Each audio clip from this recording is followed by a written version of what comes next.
준비되셨습니까? 수업 들어갈 겁니다. 예, 기운 내시고요. 원소는 원소인데 동위원소라는 것을 말씀을 드릴 거예요. 이 동위원소라고 얘기하는 것은 아까 우리가 얘기했던 이런 원소들을 쭉 라인을 맞춰서 우리가 아까 그려봤지 않습니까? 1번에서 20번까지 이렇게 라인을 그려봤는데 이 라인이 나중에 저희가 이제 학습을 하게 되는 원소 주기율표입니다. 그 원소 주기율표에 같은 위치에 있는 원소다 그래서 동위원소라고 불러주는 거예요. 그래서 같은 위치에 있으니까 성질은 어떤 거예요? 같은 겁니다. 그래서 성질이 같은데 성질은 같은데 뭐가 다르냐라고 얘기하면 다 똑같이 양성자 6개를 가지고 있어서 화학적인 성질은 똑같습니다. 자, 그러나 이 친구는 12짜리, 이 친구는 14짜리예요. 그럼 이거 보세요. 양성자는 다 같이 몇 개씩 있습니까? 6개씩 있기 때문에 전자를 몇 개를 갖게 됩니까? 6개를 가지게 돼요. 이 전자의 개수에 따라서 화학적인 성질이 결정이 됩니다. 그러니 이 탄소나 화학적인 성질은 어때야 되는 거예요? 같은 거예요. 화학적 성질은 같은데 얘는 중성자가 몇 개 있어요? 중성자 6개. 얘는 중성자가 몇 개 있습니까? 8개. 중성자의 개수가 다르기 때문에 질량이 다른 친구. 그래서 물리적 특성이 다르다라고 얘기할 수가 있는데 화학적인 성질은 똑같지만 질량이 서로 다른 2개의 원소를 동위원소라고 불러주게 됩니다. 동위원소, 동중원소, 동소체, 이성질체 이렇게 여러 가지 단어들이 있지만 우리한테 중요한 것은 동위원소예요. 그래서 질량수는 서로 다르고 양성자의 개수는 서로 같아서 화학적 성질은 똑같지만 물리적 질량이 다른 2개의 원소를 동위원소라고 불러주게 되는 겁니다. 되시나요? 예, 화학적 성질이 뭔데요? 뭐가 똑같으면 화학적 성질이 똑같다 그러는 겁니까? 화학적 성질이 뭔데요? 재미난 얘기 해드릴까요? 다 재미난 얘기죠. 화학적 성질은 세상에는 2가지밖에 없어요. 크게. 왜냐하면 이런 겁니다. 아까 전자를 가지고 오는 친구가 누구라 그랬나요? 원자핵이었었거든요. 질량이 훨씬 더 큰 게 원자핵이기 때문에 플러스 원자핵이 전자를 잡아당겨서 구속을 시켜주는 거예요. 이렇게. 그래서 얼만큼 전자를 가져온다 그랬습니까? 내가 가지고 있는 전기의 양만큼. 플러스가 6이라면 몇 개의 전자를 가져오는 거예요? 6개의 전자를 가져오는 거예요. 6개의 전자를 가지고 오고 나면 전체 덩어리는 뭐가 됩니까?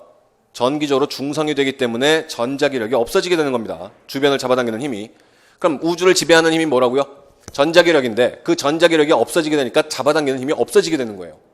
주변의 전자를 잡아당기는 힘이. 자, 근데 단독으로 이렇게 있을 때는 괜찮아요. 괜찮은데 이 친구들이 움직이면서 부딪히는 경우가 있습니다. 훅 부딪히는 거예요. 부딪히게 되면서 가지고 있던 전자가 튀어나가거나 혹은 바깥에서 전자가 들어오거나 이렇게 되는 일이 벌어지는 거예요. 그럼 전자가 튀어나가게 되면 나는 무슨 전기를 지니게 돼요? 플러스 전기를.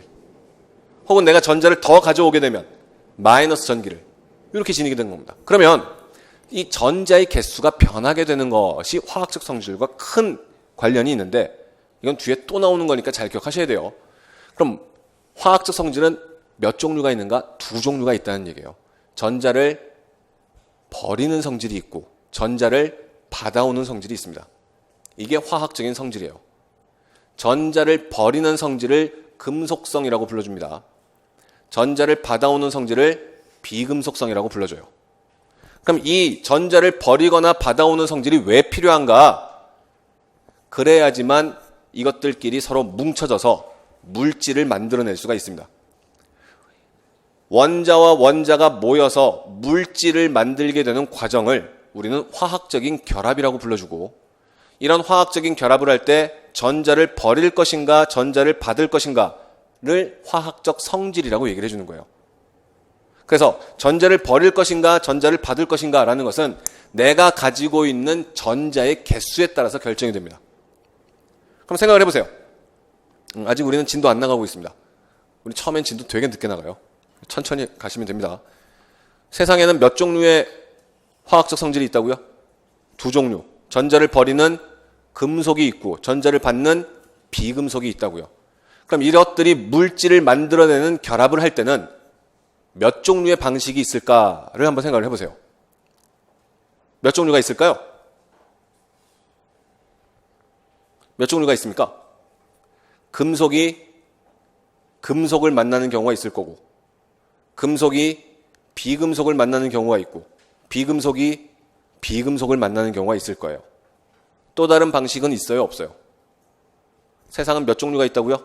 화학적 성질이 두 종류, 금속과 비금속. 그럼 얘네가 물질을 만들 수 있는 방법은 금속이 금속을 만날 때, 금속과 비금속이 만날 때, 비금속과 비금속이 만날 때, 이 세 가지를 제외하면 또 있어요, 없어요? 없습니다. 그래서 금속이 금속을 만나서 물질을 만들어주는 화학결합을 금속결합이라고 불러주고요. 금속이 비금속을 만나서 물질을 만들어주는 화학결합은 이온결합이라고 불러주는 거예요. 비금속이 비금속을 만나서 물질을 형성해주는 화학결합은 공유결합이라고 불러주게 됩니다. 이것은 모두 나중에 학습할 내용이에요. 나중에 할 겁니다. 그럼 우리는 지금 뭐 할 거냐면요. 그래서 전자를 갖다가 줄 것인가 받을 것인가는 누가 결정한다 그랬습니까? 전자의 개수가요. 그럼 이 전자의 개수는 누가 결정하는 거예요? 양성자의 개수가. 그래서 양성자의 개수가 똑같으면은 전자의 개수가 똑같고 화학적인 성질이 똑같다라고 얘기를 하는 겁니다. 이렇게 되는 거네요. 그래서 염소가 있습니다. 이 염소도 원자 번호는 17번. 이 친구도 17번이에요. 양성자 몇 개씩 있나요? 양성자는 이거 하나밖에 안 썼는데요, 숫자. 양성자 몇 개 있게요? 17개. 근데 얘는 35번, 얘는 37번의 질량수를 가지게 됩니다. 그럼 이 친구는 중성자 몇 개 있나요? 18개. 여기 중성자는 20개가 있습니다. 그러나 전자는 몇 개를 가지고 있나요? 17개. 이 친구도 17개 가지고 있기 때문에 화학적 성질은 어때요? 같고 질량수는 다른 동위원소라고 불러주는 겁니다. 이때 자연계에 있는 동위원소의 비율은 늘 일정한데요. 이 친구가 75%, 이 친구는 25% 정도 자연계에 있다라고 얘기를 합니다. 그래서 평균 원자량을 찾아볼 건데요. 원자량이라는 것은 가지고 있는 질량의 비율값입니다. 자, 이 친구로 얘기하자면 원자량은 35라고 얘기를 할 거예요. 이 친구로 얘기하자면 원자량은 37이라고 얘기할 텐데 지금 이것이 75%, 25% 자연계에 존재하니까 실질적인 평균적인 원자량은 얼마인가? 얼마가 되는 겁니까? 원래 계산대로 한다면 평균은 어떻게 구하는 거예요? 평균은 전체의 값을 다 더해서 전체의 개수로 나눠주면 되죠. 그럼 35짜리가 75개가 있고 37짜리가 25개가 있는데 얘를 뭐로 나눠주면 되는 겁니까? 100으로 나눠주면 돼서 이렇게 되는 겁니다. 그래서 35짜리 곱하기 전체에 대한 퍼센테이지 75%야. 그리고 37에 대해서는 전체의 25%야. 이렇게 구해주면은 이것이 평균 원자량이 나와요. 그러나 다른 분들은 어떤지 모르겠지만 저는 사칙연산이 젬뱅이에요. 사칙연산 정말 못합니다. 이런 계산하려면은 1분이 아니고 한 5분쯤 걸릴지도 몰라요. 35에다 75를 곱한 걸 또 100으로 나누고 37에다 25를 곱해서 100으로 나누고 이래야 되니까 정말 시간이 없거든요. 우리는 한 문제당 풀 수 있는 시간은 몇 분입니까? 1분 맥시멈. 하지만 실제로는 몇 초쯤 안에 풀어야 되는 거예요. 한 30초에서 45초 정도 이런 평균 원자량 구하라 이런 문제 나오면은 3초 만에 풀어야 되는 겁니다. 요거 내분점을 찾으세요. 그게 평균 원자량이니까. 35짜리와 37짜리는 얼만큼의 간격이 있나요? 이만큼의 간격이 있고 75%와 25%라는 것은 3대 1의 비율이니까 35쪽으로 3칸 더 많은 쪽으로 가는 겁니다. 37쪽으로는 한 칸만큼 가는 요 지점이 평균값이다 라고 보시면 되는 거예요. 여기 네 번째입니다. 이게 실제 평균 구하는 방식이에요. 그래서 전체 간격은 이만큼이지만 35에서 37까지 2예요. 하지만 3대 1의 비율이니까 전체를 몇 칸으로 나누면 되는 거예요? 4칸으로 나누면 되고 그 중에 35짜리가 3이니까 35쪽으로 더 강하게 끌어당겨서 3번 끌어당기고 37짜리는 1이니까 한 칸 끌어당긴다. 그럼 여기 한 칸당 얼마가 되는 거예요? 0.5가 되는 거니까 평균 원자량 얼마입니까? 평균 값은 35.5 이렇게 들어갑니다. 잘 기억해 두세요. 그래서 어떤 문제가 나올 수 있냐면요.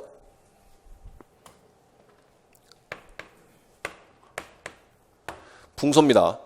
원자 번호는 요거 자꾸 연습하셔서 우리 종강할 때쯤 되면은 원소 기호를 물어보면은 원자 번호가 나올 수가 있어야 돼요. 에? 라고 생각하시겠지만 그거 얼마 안 걸립니다. 금방 해요. 원자 번호 13번 누군가요? 알루미늄. 17번 염소. 8번 산소. 5번 붕소. 4번 베릴륨. 14번 규소. 16번 황. 20번 칼슘. 되게 잘하죠? 저 되게 잘해요. 전 이게 자신 있는데 전 되게 잘해요. 20년도 넘게 이것만 했거든요. 정말로. 처음에는 잘 안 되겠지만 이거는 능력이 필요한 게 아닙니다. 이거는 정말 노력이 필요한 거니까 반복하시면 돼요. 얼마 시간 안 걸립니다. 이 번호를 외워주셔야 여러분들이 문제를 풀 때 정말 빨리 풀 수 있어요. 그러니까 이거 외우셔야 되고요. 5번입니다. 자, 평균 원자량이 10.8이래요. 몇 대 몇의 비율로 있나요?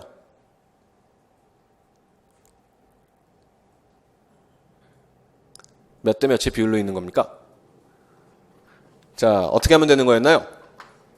10짜리와 11짜리의 간격은 얼마고요? 간격은요? 1인데 지금 10.8이라는 것은 여기에서부터는 얼만큼 간 거예요? 0.8만큼 간 거고 여기에서는 얼만큼 간 겁니까? 0.2만큼 간 내분점이 되는 거죠. 맞나요? 그럼 이것은 몇 대 몇인 거예요? 4대 1인데 어느 쪽으로 4칸 움직인 겁니까? 11쪽으로. 그럼 이 친구가 4개 분량, 이 친구가 하나 분량만큼의 비율이다가 된다는 얘기입니다.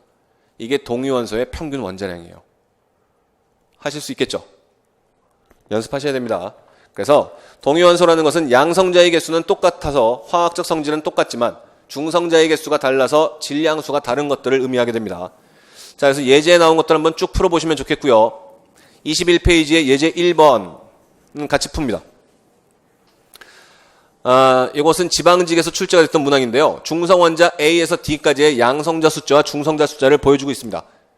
2013년도만 하더라도 이런 문제가 우리한테 주어졌으니까 상당히 풀기 쉬웠지만 이제는 나오기가 쉽지는 않은 문제예요. 그래도 기본이니까 연습을 하셔야 되는 거고요. 자, A의 원자 번호 몇 번이요?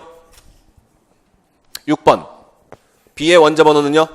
7번. C는 8번. D는 8번. 그럼 양성자의 개수는 똑같지만 중성자의 개수가 다른 두 개는 누굽니까?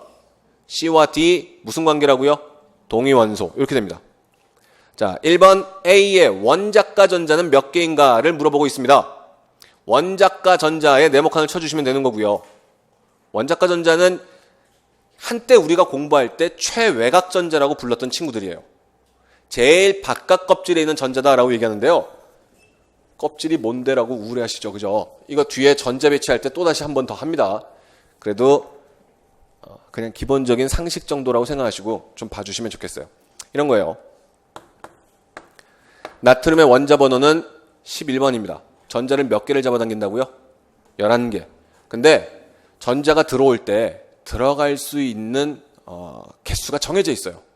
그래서 제일 안쪽에는 서로 부딪히기 때문에 많이 들어가 봐야 2개까지밖에 못 들어갑니다.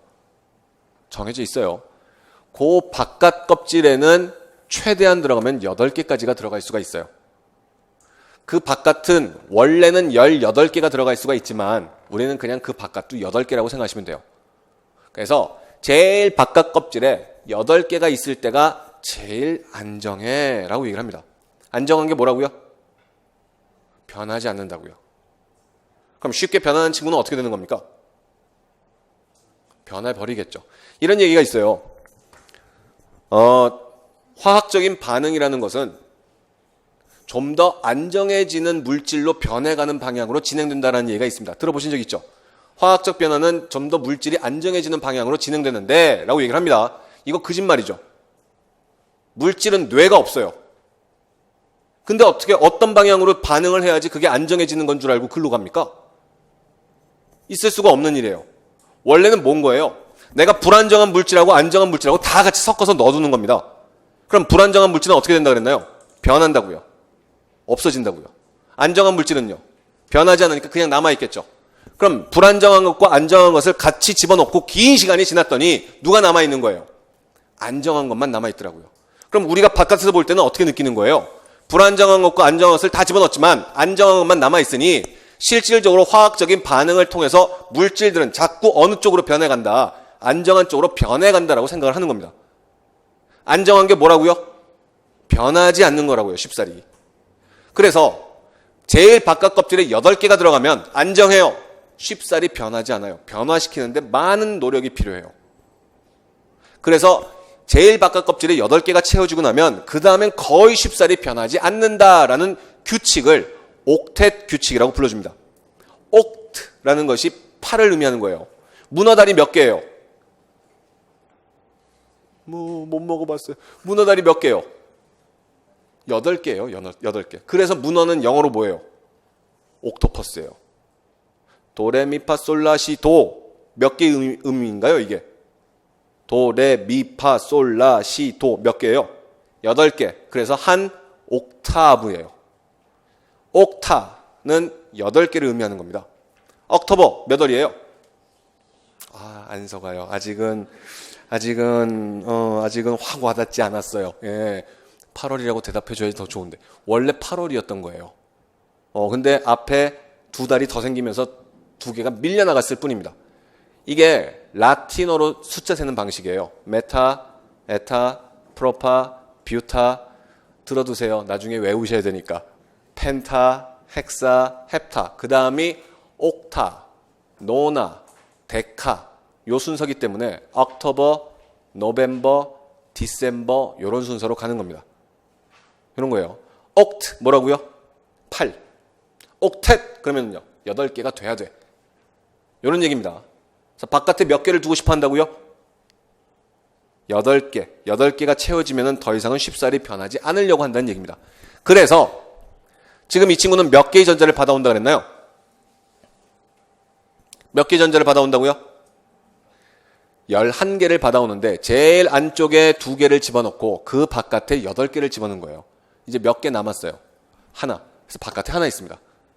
자, 안정해요? 불안정해요? 불안정해요. 몇 개가 돼야지 안정하다고요? 8개. 이 제일 바깥 껍질을 8개로 만드는 방법이 2가지가 있습니다. 7개를 더 받아오던가 아니면은 하나를 버려서 안쪽을 바깥으로 만들던가. 7개를 받아오는 게 쉬워요? 하나를 버리는 게 쉬워요? 하나 버리는 게 쉽죠. 그래서 나트륨은 누구하고 부딪힐 때마다 하나를 버리게 되는 거예요. 그럼 전자 버리는 게 무슨 성질이라고요? 금속성. 그럼 나트륨은 뭐란 얘기입니까? 금속. 이렇게 되는 겁니다. 그래서 누구랑 부딪힐 때 전자 하나를 버리는 것을 나트륨의 화학적 성질이라고 불러주는 거예요. 자, 화학적 성질은 그럼 누가 결정하는 거예요? 제일 바깥 껍질에 있는 전자의 개수, 원자과 전자수라고 불러줍니다.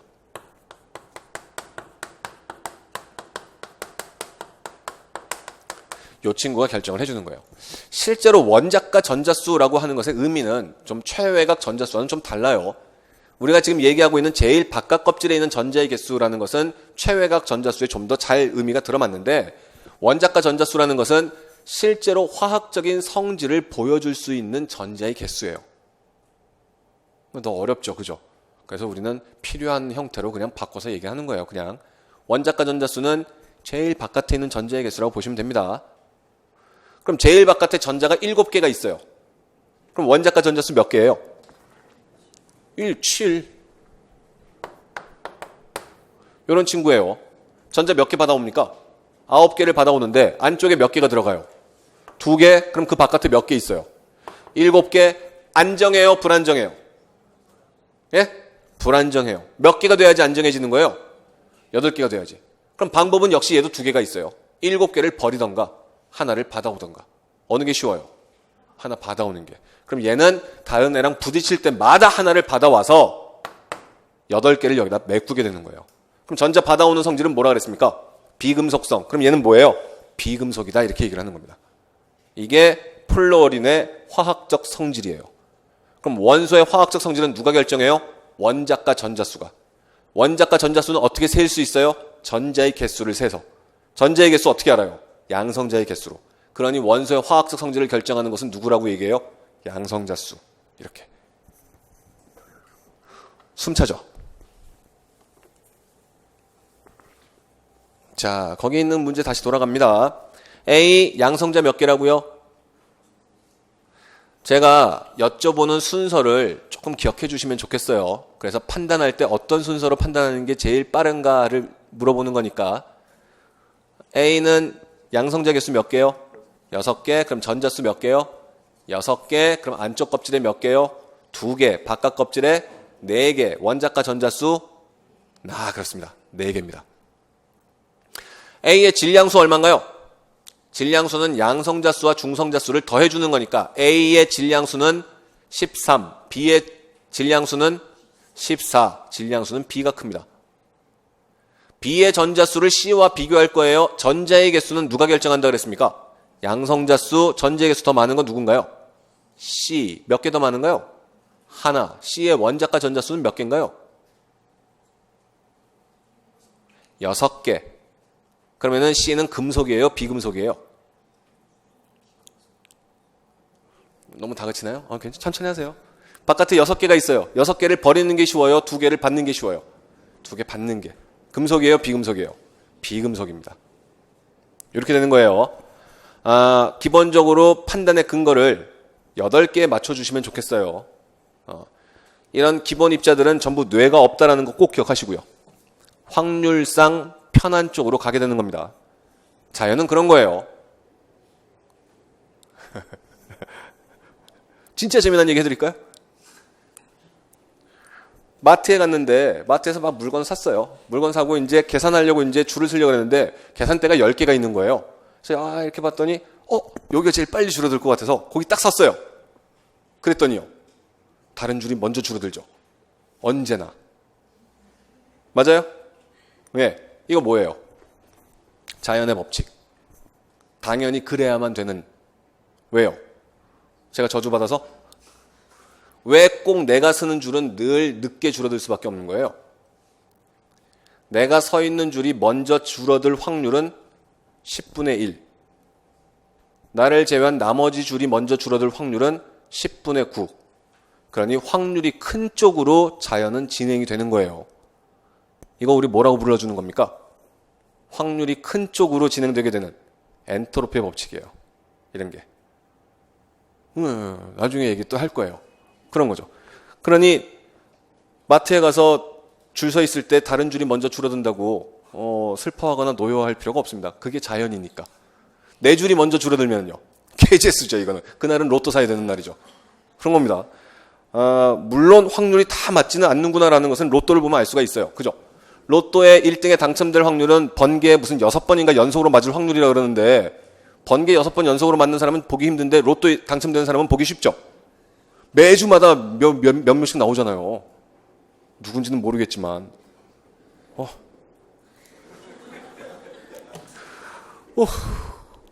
로또 당첨돼도 이 공부 계속 할 겁니까? 아니에요? 어때요? 하실 건가요?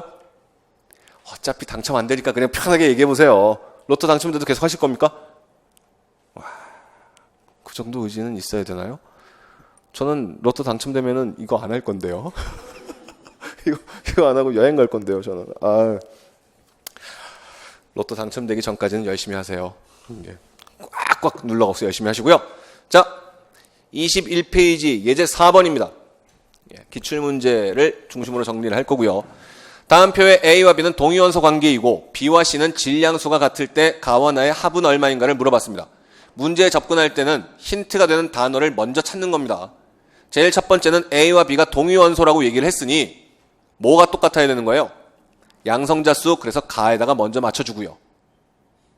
자, B와 C는 질량수가 같다 그랬으니 양성자와 중성자를 합한 숫자가 똑같아야 되는 거죠. 그러면 18에다가 21을 더하면은 40이니까 거기서 양성자 개수 19개를 뺀 나는 얼마입니까? 21. 그래서 21과 18을 더해서 얼마예요? 39요? 맞죠? 예. 그렇게 하는 거예요. 예. 할만하시죠? 별거 없죠? 그래서 이렇게 원소들이, 자, 생각해보세요. 처음에 우주가 만들어졌어요. 그래서 기본 입자 쿼크와 렙톤이 형성되고 이것들이 양성자와 중성자를 만들고 원자핵을 만들어서 원자를 만든 다음에 부딪히면서 화학적인 결합을 통해서 물질을 만들게 됩니다. 다양한 종류의 원자들이. 이때 부딪히면서 만들어진 물질이 하나의 성질만 지니고 있는 순수한 물질일 때 우리는 순물질이라고 불러주는 거고요. 이게 2개 이상이 섞이게 되면은 혼합물이라고 불러줍니다. 단어와 싸우는 거예요. 오늘 새로운 단어 되게 많이 나올 겁니다. 예, 순물질, 혼합물 이렇게 얘기합니다. 흙탕물은 순물질이에요, 혼합물이에요? 흙탕물, 흙 그리고 물, 흙탕물. 혼합물이에요, 순물질이에요? 혼합물. 소금물, 소금물, 혼합물이요. 왜 그래요? 소주, 소주요. 소주는 알코올은 20%, 물은 80% 이런 건가요? 예. 그럼 소주는요? 혼합물. 이렇게 됩니다. 2가지 이상의 순물질이 섞여 있는 상태를 혼합물이라고 불러준다고요. 요거 혼합물이요. 안 끝났는데요. 우유는요. 단백질도 들어가 있고 지방도 들어가 있고 영양분이 되게 많이 들어가 있대요. 우유는요. 혼합물. 설탕물은요. 혼합물. 공기는요.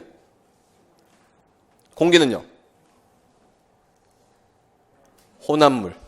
2가지 이상의 물질이 섞여 있으니까. 공기 중에는 누가 제일 많이 들어가 있나요? 질소. 그 다음은요. 산소. 질소는 몇 프로쯤 들어가 있나요? 78%, 산소는요. 21%, 0.97%의 비활성, 0.03%의 이산화탄소 맞나요? 예. 그 비활성 중에 대부분은 누구예요? 아르곤, 무거우니까 남아있고 가벼운 비활성 기체들은 다 날아가 버리고. 그죠? 잘 알고 계신데요. 이때 수증기를 제외한 나머지 공기들의 조성은 어디를 가든지 어때요? 거의 일정하죠. 이렇게 조성이 일정한 균일한 혼합물도 있는가 하면 흙탕물처럼 위에는 물이 많고 아래쪽엔 흙이 많은 불균일 혼합물도 있어요. 균일한 혼합물을 용액이라고 불러주고요. 용액입니다. 예, 뒤에 용매, 용질 이런 단어도 하게 될 거예요. 일단 이게 용액입니다. 혼합물. 혼합물을 나누면 뭐가 되나요? 혼합물 나누면 순물질이 되는 거예요. 이렇게. 처음에 우주가 생겨나서 다양한 종류의 원소가 생겨났기 때문에 그 다양한 종류의 원소를 갖다가 우리가 분류를 했었고요. 그 원소들이 뭉쳐지게 돼갖고서 물질을 형성했으니까 그 물질도 지금 분류를 하는 겁니다. 세상은 어떤 물질들이 있는가. 그래서 제일 기본적으로 순수한 물질, 순물질들이 모여서 만들어지는 혼합물로 분류를 했고요. 예.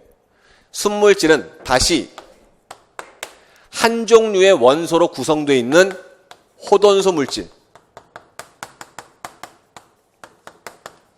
이것은 그냥 원소라고도 불러줍니다.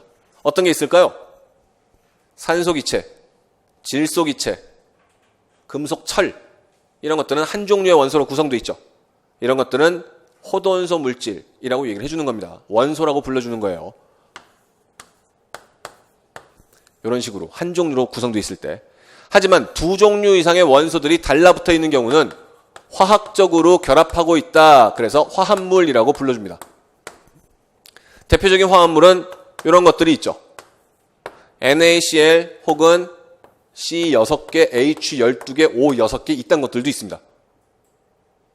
예. 이런 것들. 그래서 2종류 이상의 원소들이 달라붙어 있으면 화합물이라고 불러주는 거예요. 구분해 볼까요? Mg는 뭔가요? Mg는 호돈소, 원소요. MgCl2는요. 화합물이요. 별거 없죠? HCl은요? 화합물이요. H2는요? 호돈소 물질입니다. 그냥 그런 거예요. 한 종류로 구성되어 있나? 두 종류로 구성되어 있나? 이게 왜 의미가 있는데? 라고 물어보면 나눈다라는 얘기는 크게 세 가지가 있습니다. 국어 쪽에서. 제가 국어를 얘기하는 건 좀 아니. 과학에서 나눈다는 크게 세 가지로 사용되는데요. 분류가 있고 분리가 있고 분해가 있습니다. 분류는 뭔가요? 기준에 맞춰서 데이터들을 나눠주는 것이 분류예요. 어떤 기준이 있어야 됩니다. 그래서 이렇게 기준에 따라서 나눠주고 있는데요. 분리는 물질의 종류는 변하지 않고 나눠주게 되는 것이 분리입니다.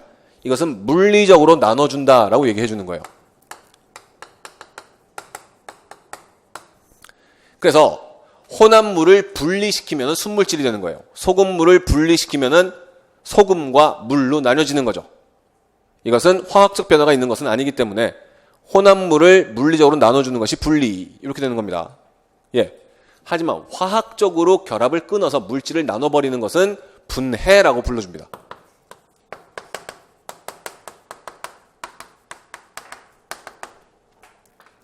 분류, 분리, 분해 이렇게 단어를 쓰게 되는데요. 화학적으로 또다시 나눠서 다른 종류의 물질들로 바꿀 수 있는가? 그렇다면은 너는 화합물이다 라고 얘기를 하는 거예요. 화학적 분해가 가능한지. NaCl은 나눠줍니다. 뭐가 됩니까? 분해시키면 금속 나트륨과 호돈소 물질로 금속 나트륨과 Cl2라는 염소 기체로 나눠지게 되는 거예요. 하지만 O2를 나눴습니다. 뭐가 됩니까? O2. 더 이상 분해가 불가능하고 그대로 남아있게 되는 것은 호돈소 물질이라고 불러주고요. 분해가 되지 않습니다. 더 이상. 화학적으로 분해되지 않는 것은 원소. 화학적으로 분해시킬 수 있는 것이 화합물이라고 얘기를 해줘요. 그럼 화학적으로 분해를 시키려면 적어도 두 종류 이상의 원소로 구성되어 있어야 되는 겁니다. 이렇게 진행을 하는 거고요. 사람들끼리의 약속이 필요했습니다. 우리가 원소 기호를 가지고 원소의 종류를 따지듯이 물질의 이름을 정하는 방식도 정했어야만 되는 거예요. 물질의 이름을 이것을 우리나라는 물이라고 불러주는데 일본은 뭐라고 불러줍니까? 일본어까지. 알았어요. 중국에서 뭐라고 불러요? 중국. 그것도 잘 몰라요. 그러니까 우리는 물이라고 부르는데 미국에서는 뭐라고 불러요? 이건 알잖아요. 이거 워터. 둘이 똑같은 거예요. 이걸 중국 사람들은 워터 그러면 알아요? 몰라요? 알까요? 알 수도 있겠죠. 중국 사람들한테 가서 물 이러면 알아요? 몰라요? 그때 애매한데요. 홍콩말로 물은 뭔가요? 홍콩말, 중국말 똑같나요? 러시아 말로 물은 뭔가요? 뭐 어쨌든 러시아 사람들이 우리한테 와서 러시아 말로 물죠 이렇게 얘기를 하는 거예요. 물 이렇게. 그러면은 우리는 그게 물 달라는 건지 알아요? 몰라요? 모른다는 얘기죠. 그래서 전 세계 사람들이 공통적으로 이건 물이야 라고 얘기할 수 있도록 물질의 이름을 기호로 표시하자라고 얘기를 하게 된 겁니다. 그래서 언어는 언어인데 화학적으로 물질을 표시하는 언어, 그래서 화학식을 갖다 만들게 된 거예요. 이 화학식에서는 첫 번째 실험식이 있습니다. 두 번째 분자식이 있어요. 세 번째는 시성식이 있고요. 네 번째는 구조식이 있습니다. 다 각각의 역할들이 있어요. 필요하기 때문에 이제 사용하는 건데 뒤에 우리가 사용할 단어들이기 때문에 지금 미리 익숙해지는 언어만 익히는 겁니다. 이거 이름 뭔가요?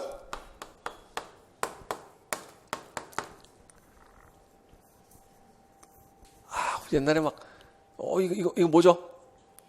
아세트산입니다. 이 친구를 한 방울 집어넣고 물을 100방울 정도 떨어뜨리면은 식초가 돼요.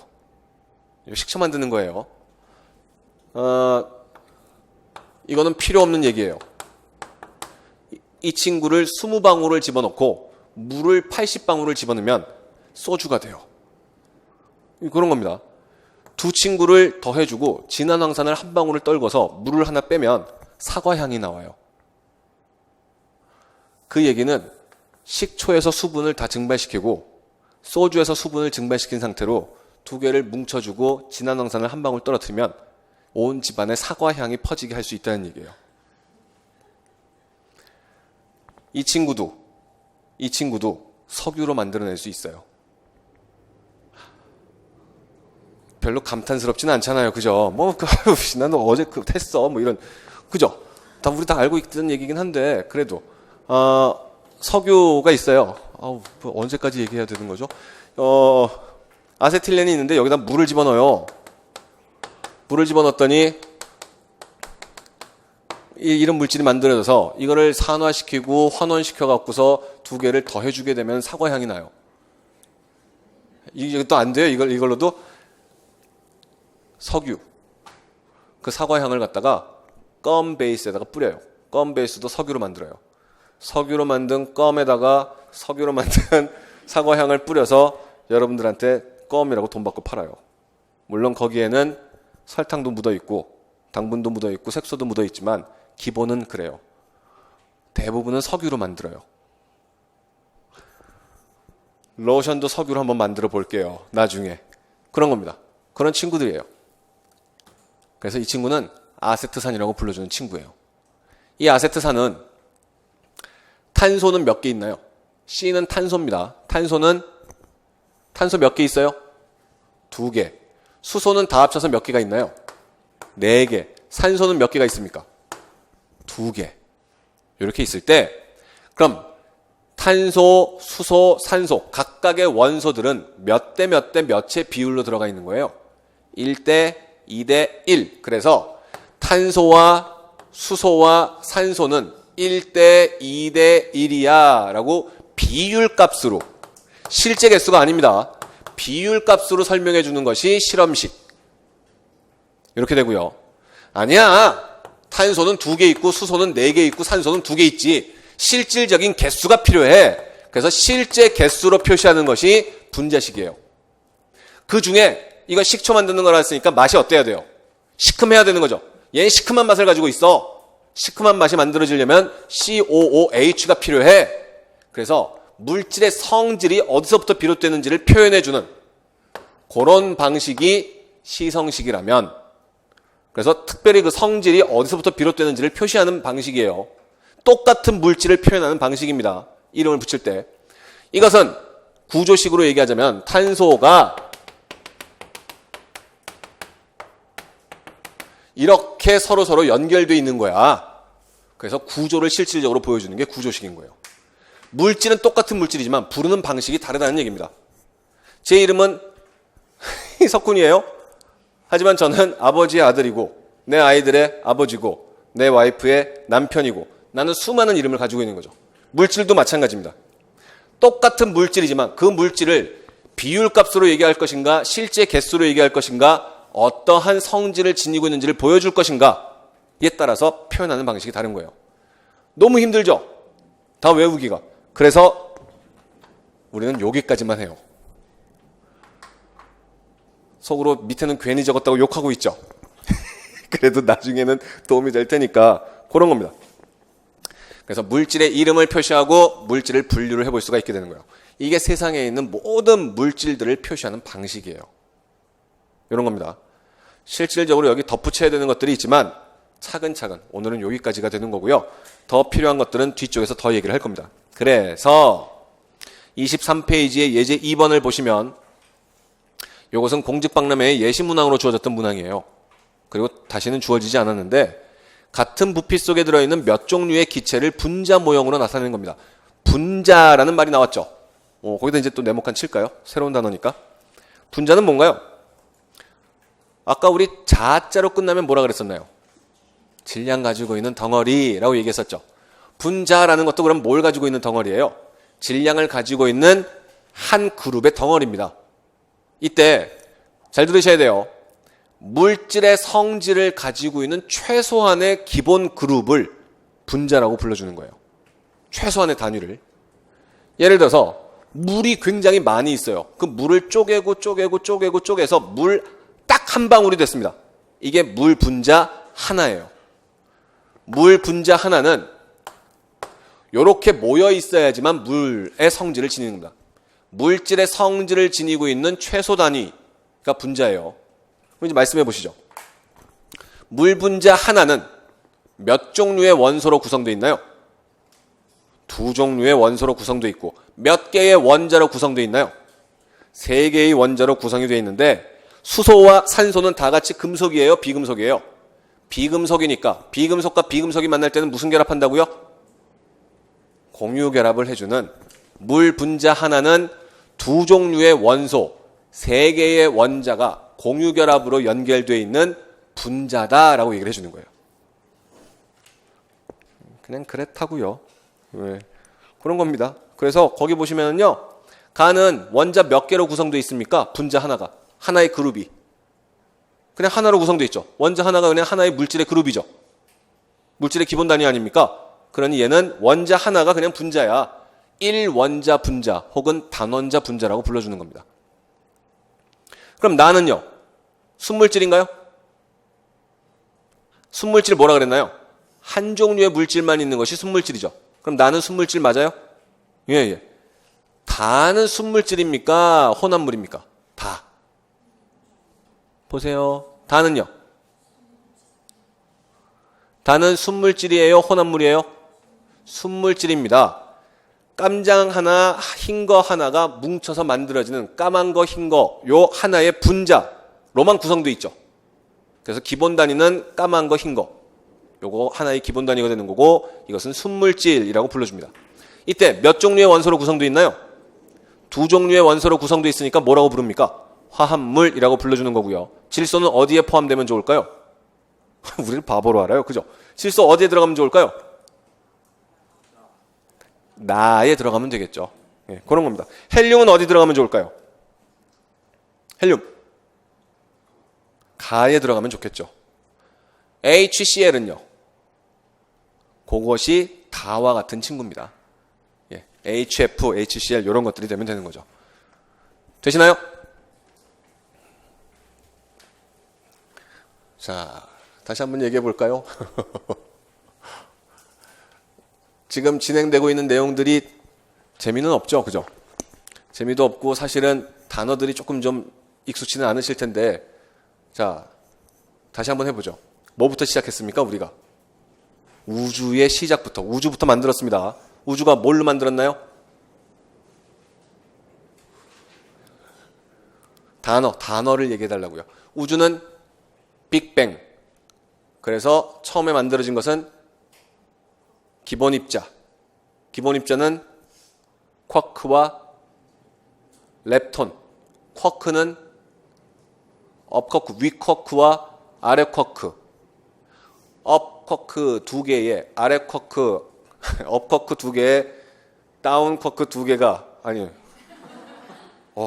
단어가 이게 저희 때는 업다운으로 배웠는데 이게 이름이 바뀌었어요. 윗쿼크, 아래쿼크로. 너무 헷갈려요. 윗쿼크 두 개에 아래쿼크 하나요. 모이면 양성자. 윗쿼크 하나에 다운 아니요. 아래쿼크가 두 개가 모이면은요. 중성자. 그래서 빅뱅 기본 입자인 쿼크와 렙톤 이것이 모여서 양성자, 중성자. 이것이 모여서 원자 핵. 이것이 전자를 수집해서 원자. 이 수소들이 모여서 별을 만들어내고 별의 핵융합으로 철까지 빵 초신성 폭발로 철보다 무거운 것까지 그래서 다양한 종류의 원소들을 만들었더니 이 다양한 원소들이 지나가면서 부딪히면서 서로 뭉쳐져서 물질을 형성을 하게 되는데 이 물질은 한 종류의 물질이라면 순물질, 두 종류 이상이 섞여 있으면 혼합물이라고 불러주고 그 순물질이라는 것이 한 종류의 원소로 구성되어 있으면 호돈소 물질, 원소, 두 종류 이상의 원소로 구성되어 있으면 화합물이라고 불러준다고요. 처음이니까 잘 안 되는 거 당연해요. 그러나 저는 잘하죠. 신나요. 그래서 되게 표정이 어이없다고요? 저는 20년 넘게 똑같은 내용만 반복을 했으니까. 실제로는 19년 전에도 잘했던 것 같아요. 1년 정도만 반복하면 될 거예요. 그럼 정말 별거 아니게 다 연동이 될 테니까 자꾸 반복을 하셔야 됩니다. 예, 자꾸 해보시면 돼요. 별거 없으니까. 그래서 이렇게 물질들이 형성이 됐어요.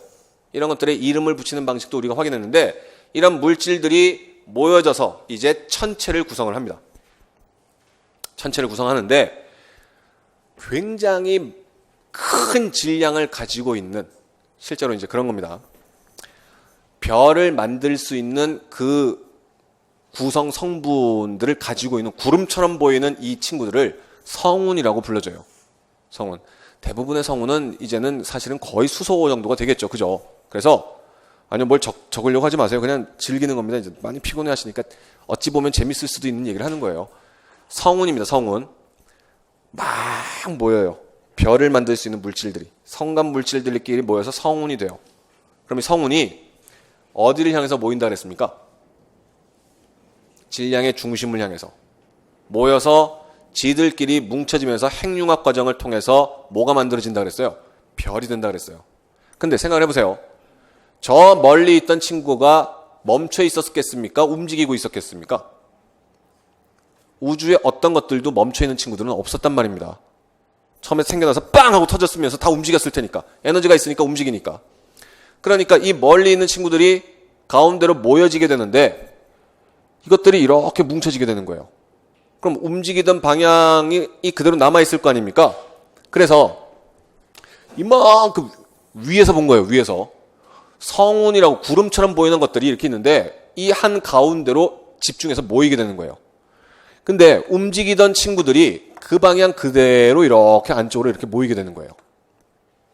무슨 말인지 아시겠어요?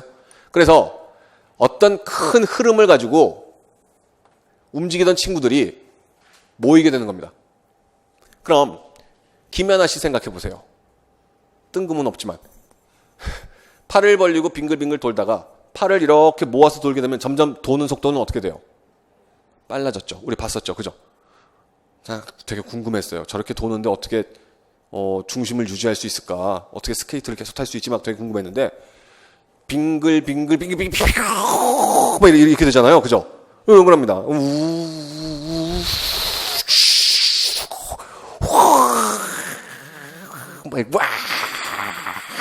이렇게 여기 오니까 이게 각운동량은 보존된다라는 얘기인데요. 여기서는 조금 움직이는 것이 거리값으로 볼 때는 똑같은 거리지만 각도상으로는 얼마 안 되는 각도지만 여기선 똑같은 거리만큼을 움직이게 되면 상당히 큰 각도가 돼서 많이 돈다는 얘기예요. 많이 돕니다. 그래서 이것들이 뭉쳐지면서 가운데로 와서 가운데로 오게 되니까 엄청 빨리 도는 거예요. 엄청 빨리 도니까 이제 이 중에 몇몇 개들은 어떻게 되는 거예요? 바깥으로 튕겨 나가게 되는 거예요. 이제 덩어리들이 튕겨 나갔지만 이 친구의 질량에서부터 벗어나지 못하고 그 주변을 돌게 되는 겁니다. 그래서 천체가 형성이 되는데 성운에서부터 모여서 큰 질량 덩어리, 얘가 전체 질량의 99.8%예요. 대부분을 다 가지고 있어요. 99.98%인가 봐요. 막 별이 생겨나요.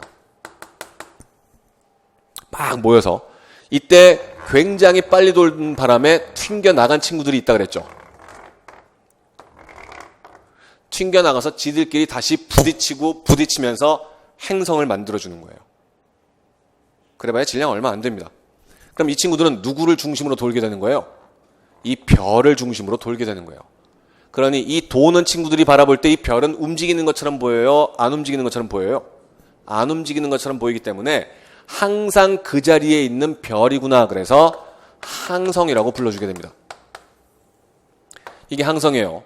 그 항성 주변을 계속 이제 튕겨나갔으니까 누가 억지로 꽉 막기 전까지는 계속 돌고 있겠죠. 그래서 항성 주변을 도는 별들을 움직이는 별이야. 그래서 행성이라고 불러주게 됩니다. 실제로는 별이 아니에요. 스스로 빛을 내지 못하니까. 하지만 별빛을 받아서 반짝일 수가 있기 때문에 행성이라고 불러주고요. 그 중에 행성에 와서 달라붙지는 못했지만 행성 주변을 돌게 되는 작은 덩어리들이 있습니다. 이 친구들을 위성이라고 부르게 돼요. 이렇게 됩니다. 자, 그런가 하면 이런 큰 딱딱한 덩어리가 돼서 이렇게 뭉쳐지는 것이 아니고 그냥 가스체인데 별 주변을 이렇게 돌아나가는 가스체들도 있어요. 이런 것들은 해성이라고 불러주게 됩니다. 이런 천체가 구성이 되는 거예요. 이때 지구가 포함되어 있는 이 천체는 항성의 역할을 하는 것이 태양이고요. 태양이 전체 질량의 대부분을 다 가지고 있습니다.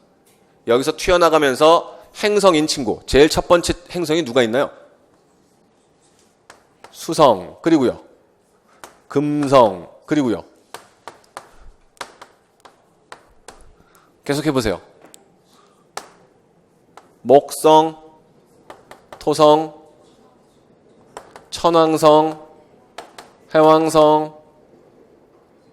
끝인가요? 제 나이 또래는 아무도 없나요?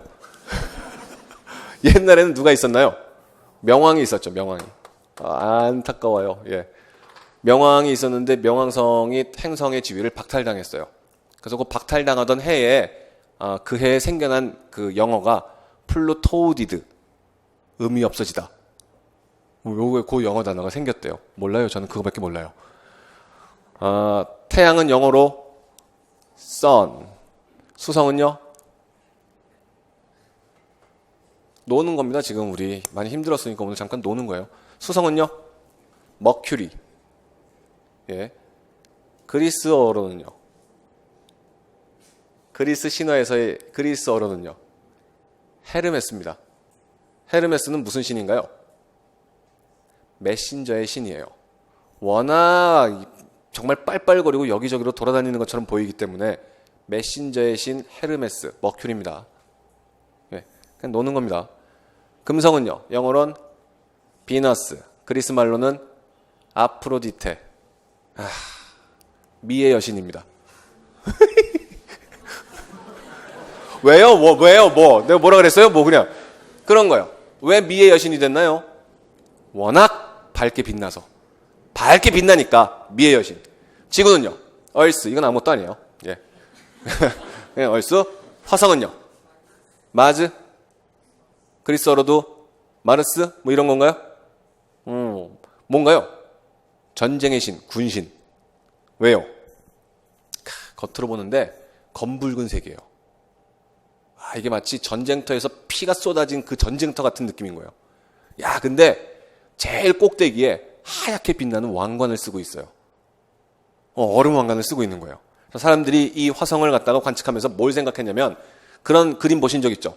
해골 같은 아저씨가 큰 갑옷을 입은 말을 타고 머리에 얼음 왕관을 쓰고 그 금빛 방패를 들고 이렇게 전쟁을 지휘하는, 본 적은 없지만 그런 그림을 상상해 보세요. 그래서 이게 머리에 얼음 왕관을 쓰고 전쟁터를 돌아다니고 있는 전쟁의 신이구나. 그래서 전쟁의 신 군신이 된 거예요. 마즈. 여기입니다. 검붉은 색이에요. 목성은요? 주피터. 그리스 말로는 제우스. 신들 중에 왕이죠. 왜요? 대빵 커요. 제일 커요.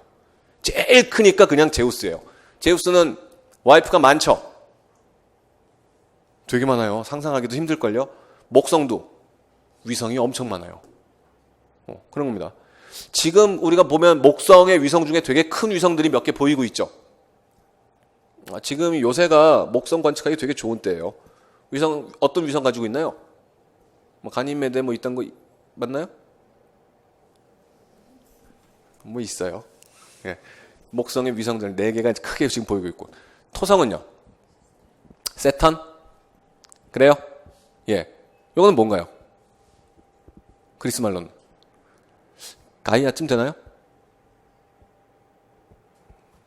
몰라요, 그냥. 예. 이쯤부터는 그냥 몰라도 돼요. 상관없어요, 그냥. 몰라요. 세턴이래요. 네. 이렇게 고리가 있나 봐요. 잘은 모르지만. 천왕성. 우라노스인가 봐요. 예. 제우스도 먹었다가 뱉었다가 그딴 사람인가 봐요. 아버지인가 하여튼 잘 몰라요. 그냥 그런가 보다. 그런가 보다. 우리는 별 필요 없습니다. 해왕성은 넵튠, 포세이돈입니다. 왜 포세이돈일까요? 파랗게 보이나 봐요. 예. 명왕성은요? 플루토? 요거는 뭐였나요? 하데스? 지옥의 신이었나 봐요. 요렇게는 형제였었나 봅니다. 우리랑은 상관없어요. 그쪽 가족사고요. 요거는 그냥 없어져 버렸어요. 순서요. 느낌을 좀 가져보세요. 태양 다음에 있는 행성은 누구라고요? 누구요? 수성. 무슨 신이라고요? 메신저의 신. 왜요? 워낙 빨리 움직이니까. 예. 공전 속도가 상당히 빠른가 봐요. 예. 그 다음 누가 있다 그랬습니까? 비너스. 예, 비너스입니다. 왜요? 밝으니까. 제일 온도가 높은가 봐요. 밝은 친구. 그 다음 누가 있나요? 지구요? 지구는 할 말도 없어요. 우리가 지금 살고 있으니까. 우리는 제일 잘할 수 있어요, 지구는. 그 다음 누가 있습니까? 화성, 뭐라고요? 군신. 전쟁의 신이요. 무슨 색깔이고요? 검붉은 색깔인데 극지방에 뭘 쓰고 있는 거예요? 얼음관. 그래서 극관입니다. 극관을 쓰고 있는 화성이요. 그 다음 누구라고요? 제우스. 주피터요. 왜요? 대빵 크다고요. 제일 큰 거예요. 그래서 태양을 중심으로 형성된 물질들의 천체, 생겨난 물질들이 태양을 중심으로 구성한 천체를 태양계라고 얘기하는데, 태양계의 중심은 누굽니까? 태양이고요.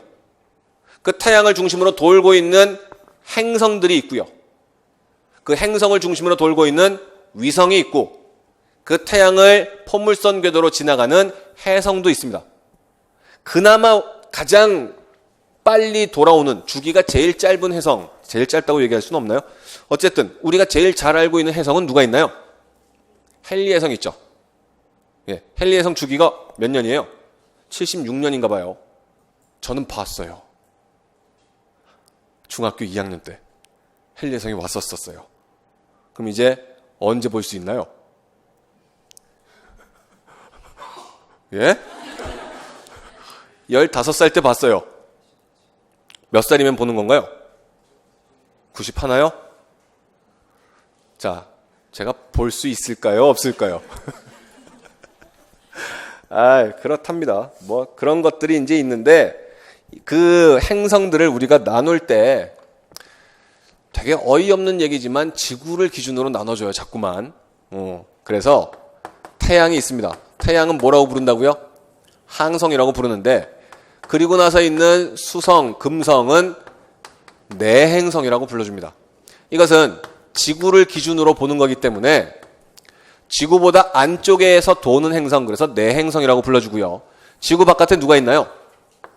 화성, 목성, 토성, 천왕성, 해왕성이 있는데, 이 친구들은 다 뭐라고 불러주는 거예요? 외행성이다 라고 불러줍니다. 실제로 되게 오만해 보이지만 의미가 있어요. 내행성과 외행성은 우리가 볼 때, 관측하게 됐을 때 움직이는 길 자체가 달라요. 그러니 구분할 필요가 있고, 이때 수성, 금성, 지구, 화성은 공통적인 물리적인 특성을 보여줍니다. 그래서 지구랑 비슷한 지구형 행성이야 라고 불러주죠. 되게 웃기죠. 화성형 행성이라고 해도 되고 수성형이라고 해도 되는데, 굳이 지구형 행성, 지구랑 물리적 성질이 비슷해 라고 얘기해주고요. 이 친구들은 목성을 기준으로 목성형 행성이야 라고 불러줍니다. 그래서 이 태양계, 자, 다시 말씀드리지만 우리는 우주가 시작이 됐어요. 기본 입자들이 형성되고 양성자와 중성자 같은 눈에 보이지 않는 작은 소립자들이 형성이 되면서 이것들이 원자핵을 만들고 원자를 만들고, 이것들이 다양한 종류의 별을 통해서 다양한 종류의 원소를 만든 다음에 이 원소들이 서로 지나가면서 만나서 물질을 형성하고, 그 물질들이 지금 이런 천체를 형성하고 있는 겁니다. 엄청나죠, 그죠? 그죠? 사실 생각해보면, 이게 이렇게 되는데 시간이 137억 년밖에 안 걸렸대요. 지금까지. 정말, 더 놀라운 얘기 하나 해드릴까요? 이 우주가 첫 번째 우주가 아니래요. 예, 그래서 우주가 만들어져서 지금까지 이제 137억 년인데, 시간이 더 지나서 막 이렇게 되다가 이렇게 훅 해서 이렇게 소멸될 수도 있나 봐요. 그럼 다시 처음으로 아무것도 없던 상태로 돌아갔다가 다시 또 확 생겨났다가 막 이런. 예. 언젠가 종강하기 전에는 깜짝 놀라는 날이 있을 거예요, 진짜. 예. 지구형 행성과 목성 행성으로 이제 구분을 해줍니다. 자, 이때 지구형 행성은요, 이걸 기억하셔야 돼요. 작아요. 누가 크다 그랬습니까? 목성, 제우스가. 지구형 행성은 작아요. 하지만 딱딱합니다. 단단해요. 작고 단단한 게 지구형이에요. 작고 단단합니다. 지구를 생각하면 돼요. 그래서 지구형이에요. 지구는 작아요. 그리고 단단해요. 여러분들 여기 발 붙이고 서 있죠? 단단해요. 빨리 회전해요. 천천히 회전해요. 자전을 스스로 도는 속도가. 지구가 막 빨리 돌면 힘들걸요? 아마 서 있기. 지구 천천히 돌아요? 빨리 돌아요? 천천히. 작고 단단한데 스스로 도는 속도는 굉장히 느리다를 기억하시면 됩니다. 그럼 작고 단단한데 천천히 도니까 찌그러져요? 안 찌그러져요? 안 찌그러져요. 하지만 목성형 행성은 커요? 작아요? 커요. 굉장히 말랑말랑해요. 물보다 밀도가 작습니다. 근데 엄청 빨리 돌아요. 그러면은요, 크고 말랑말랑한데 빨리 도니까 어떻게 되는 거예요? 찌그러져서 타원 형태가 돼가는 거예요. 많이 찌그러져 있습니다. 이 찌그러진 정도를 편평도라고 얘기를 해줘요. 이 친구 편평도가 커요. 아직 필기하고 계신 건가요, 지금? 하지 마요. 아까 얘기했잖아요. 우리 놀고 있다고. 필기 따로 할 거예요, 이따가. 그냥 느낌만 가져주세요. 다시요. 수성은, 그러니까 애기들한테 얘기해주면 되게 좋아해요. 정말로. 새벽에, 여기 저 봐라, 저 수성 있네. 서울에선 잘 안 보여요. 하지만 수성은 무슨 신이라 그랬나요? 메신저. 그래서 요 헤르메스에 대한 얘기도 이렇게 좀 해주고 그러면 되게 재밌습니다. 금성. 미의 여신. 제일 밝다 그랬어요. 예. 그래서, 굉장히 수줍어해요. 미의 여신이라서. 그래서 언제만 볼 수 있는 거예요? 아주 새벽녘이나 아니면은 해지기 직전, 그 초저녁. 요때쯤만 잠깐씩 보이는 거예요. 해질 무렵이나. 그래서, 예전에 유성우가 내린다 그래갖고서 새벽 2시에 유성우가 내린다 그래서, 아파트 옥상에 올라가서 이제 유성우를 보러 올라간 적이 있었어요. 그랬는데, 저 말고도 고등학생 그 형제가 올라와서 별을 보려고 올라왔더라고요. 되게 기특해서 이제 보고 있었는데, 서울에서 보면은 별이 안 보여요. 근데 유일하게 반짝거리면서 이렇게 반짝이는 별이 하나 거기 있는 거예요. 그러니까 동생이 형 저거 뭐야 이렇게 했더니 야 서울에서는 금성만 보여. 저 금성이야. 이렇게 얘기를 하는 거죠.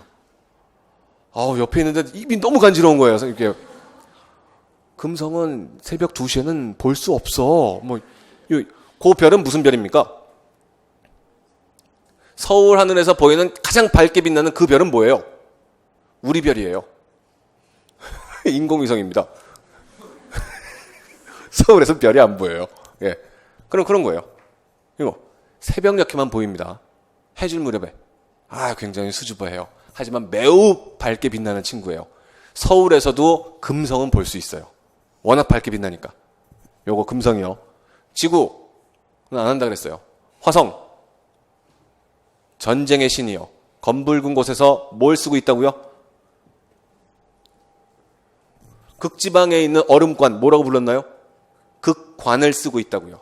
전쟁의 신이요. 목성, 크다고요. 그게 답니다. 나머지는 안 한다고요. 불쌍하지만 우리도 잘 몰라요. 얼마 전에 누가 갔나요? 목성 탐사선이 그때 간 거죠. 그죠? 아직 토성 이런 데는 잘 못 갔어요. 아직 잘 몰라요. 그러나 개인적으로는 목성 같은 곳은 안 가보는 게 좋다고 생각을 해요. 만약에 나중에 유인 우주선이 간다 하더라도 목성이 엄청 커요. 엄청 큰데 굉장히 말랑말랑해서 목성에 이렇게 쓰잖아요. 목성에 이렇게 딱 착륙해서 이렇게 쓰면은 이렇게 가라앉아요. 이렇게. 계속. 엄청 큰데 되게 오래 가겠죠. 그죠? 오래 가라앉아요. 오래. 배도 엄청 고픈데 계속 가라앉아요. 계속 가다가 요때쯤 되면 이제 희망이 좀 생기죠. 나가면 되겠다 그럴 때 빨려 들어가요. 당연하잖아요. 어디로 가는 거예요? 질량의 중심으로. 그래서 왔다 갔다 계속 하다가 마찰 때문에 여기 이렇게 서버려요. 그래서 목성을 가면 그냥 목성이 되는 거예요. 그럼 목성에 가면 그냥 목성이 됐네? 이러는 거예요. 목성은 더 커지겠죠. 굉장히 말랑말랑한데 굉장히 커요.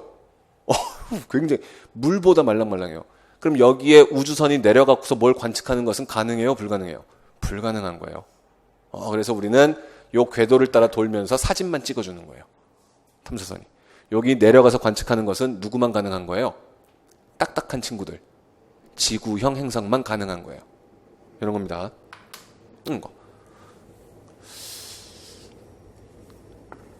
요 정도 기억하시면 될 것 같고요. 소행성이라고 얘기하는 것은 행성이 되지 못한 작은 덩어리들이에요. 그냥 이 소행성들은 지구형 행성과 목성형 행성의 사이에 보통 분포를 하고 있습니다. 거기가 기준값이 되는 거니까. 그 지구형 행성보다 멀리 있는 목성형 행성들은 가벼운 입자들로 구성이 되어 있어요. 또 그 안쪽에 있는 지구형 행성들은 매우 무거운 덩어리들로 구성되어 있습니다. 그래서 소행성과 같이 작은 덩어리들은 그 중간에 들어가 있는 거예요. 그래서 소행성들은 보통 어디에 분포하고 있는 거예요? 화성과 목성의 중간에 분포를 하고 있어요. 이런 것들이 태양계다라고 보시면 되는 거고요. 크게 뭐 대단한 것은 없습니다. 25페이지에 있는 예제 2번 정도 잠깐 좀 보시면 태양계의 구성 천체와 특징에 대한 얘기다가 되어 있는데요. 항성은 큰 질량, 태양계 내에서는 전혀 움직이지 않는 것처럼 보이는 게 맞습니다. 이건 지식이니까 따로 응용할 게 아니니까 그냥 기억하시면 좋겠어요. 행성은 중심이 되는 별의 둘레를 각자의 궤도에 따라서 도는데요. 이걸 기억해 주시면 좋겠어요. 모든 행성들에 공전한다라고 얘기하는데 이 공전 궤도는 같은 면이다라고 보시면 됩니다. 같은 면이에요. 아까 우리가 태양이 만들어질 때 위에서 볼 때 이렇게 모이면서 튕겨 나간 거라 그랬었죠. 옆에서 보게 되면은 이런 형태인 거예요. 이렇게 모여서 이것들이 이렇게 회전을 하면서 이렇게 튀어나간 거거든요. 그러니 여기에 있는 행성들은 전부 공전 궤도가 어떤 거예요? 같은 면에 들어가 있다라고 보이는 겁니다. 이렇게 원반처럼 이렇게 튕겨나가는 거예요. 이렇게 튀어나가고 이거 스타워즈에 나오는 친구 같은데요. 뭐 이런 거. 그래서 모이면서 회전하면서 모여갖고서 이렇게 튕겨나갔기 때문에 같은 공전 궤도 면을 가지고 있습니다. 이걸 기억해 두시면은 나중에 천체 관측할 때 좀 도움이 돼요. 예, 같은 공전 궤도면. 아직은 재미없겠지만 그래도 위성은요, 모든 위성에는 대기가 없어서 운석 구덩이가 있다 그러는데 위성 중에는 지구보다도 큰 위성도 있습니다.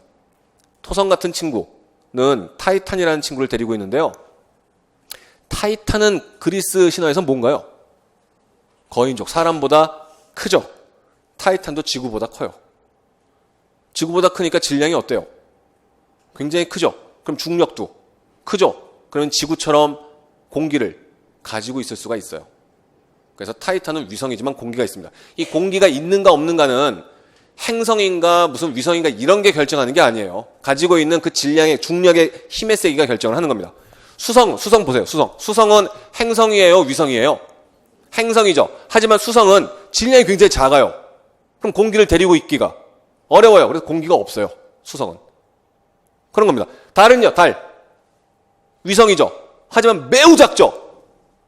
질량이 매우 작으니까 공기가 없죠. 이런 거예요.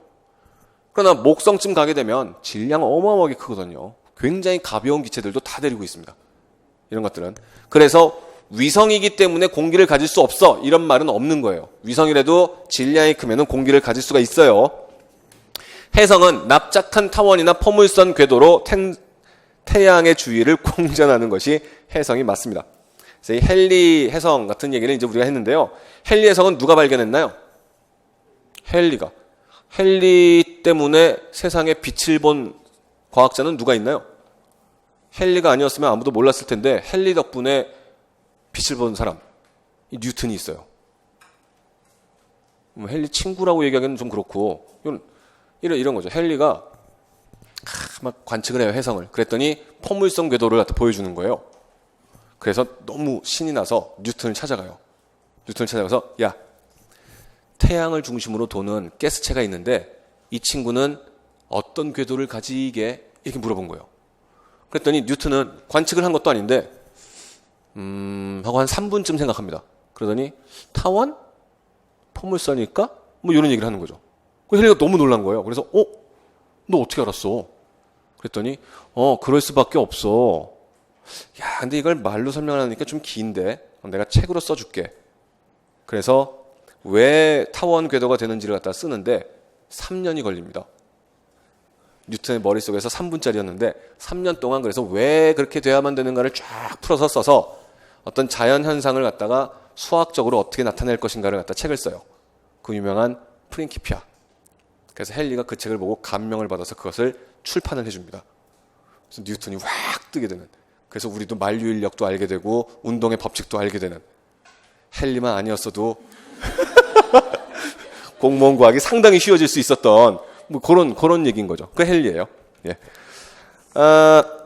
잠깐 좀 쉬는 시간을 좀 가질 거고요. 쉬는 시간 후에 이 각각들, 그럼 이 태양계를 구성하고 있는 각각의 천체들은 어떤 특징들을 가지고 있는가를 볼 건데, 실제로 오늘 수업할 내용의 거의 대부분은 지금 다 진행을 했습니다. 수성이 뭐라 그랬었나요? 메신저. 금성은 비너스, 미의 여신이요. 화성이 전쟁의 신, 목성이 제우스, 제일 크다 그랬습니다. 그래서 지구형 행성은 어떻다고요? 작고 단단하고 느리게 자전하고, 목성의 행성은 크고 말랑말랑하고 빠르게 회전한다. 이 정도 기억하시면 되는 거예요. 이걸 가지고 각각의 특징이나 여러 가지를 확인할 텐데요. 초기에는, 공무원 과학의 초기에는 태양에 대해서 문제가 그닥 출제가 안 됐었는데, 재작년 말부터 조금씩 태양에 대해서 문제가 나왔고요. 올해도 출제가 됐죠. 올해도 요 태양의 어떤 몇몇 가지의 특징들에 대해서 나왔었습니다. 보면은 공무원 과학에서 출제가 되는 문제도 이 흐름이 있는 것 같아요. 그래서 요 흐름을 파악하는 것은 제 역할이지만, 이런 것들이 앞으로 더 나올 확률이 더 많은 파트가 돼가고 있습니다라고 말씀드렸을 때 공부하시는 게 여러분들 역할이에요. 그래서 이 태양 파트도 잘 하셔야 되고, 지구형 행성과 목성형 행성의 비교는 지금까지 한 문제도 안 나왔었지만, 올해 시험에 드디어 첫 번째로 등장을 했어요. 그럼 앞으로도 등장할 확률이 생겨난다라고. 그래서 조금씩 더 열심히 하셔야 되는 파트입니다. 잠깐 쉬고 우리 계속 좀 해보죠.